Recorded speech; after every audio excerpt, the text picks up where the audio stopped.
या संदर्भात संपूर्ण कायदेशीर प्रक्रिया पाळली जाणार आहे। सुनील केदारांच्या संदर्भात पण संपूर्ण कायदेशीर प्रक्रिया पाळली गेली होती आणि त्यानंतर योग्य ती कारवाई केली होती। घटनेत दिलेल्या तरतुदीनुसारच कारवाई केली गेली होती आणि ह्या संदर्भातही घटनेत दिलेल्या तरतुदी आहेत आणि या संदर्भातले जे नियम आहेत त्या सगळ्यांचं पालन करून योग्य निर्णय घेतला जाईल।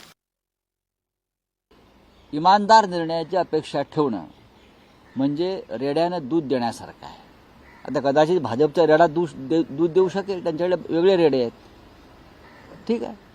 तर आमच्या बघा, आम्ही विरोधी पक्ष कायद्याच्या चौकटीत मागणी करू शकतो, भूमिका मांडू शकतो, पण आम्हाला माहिती आहे एक बेकायदेशीर सरकार, घटनाबाह्य सरकार विधानसभा अध्यक्षांच्या पाठिंब्याने चाललं, यापेक्षा संविधानाची तुडवातुडव काय असू शकते।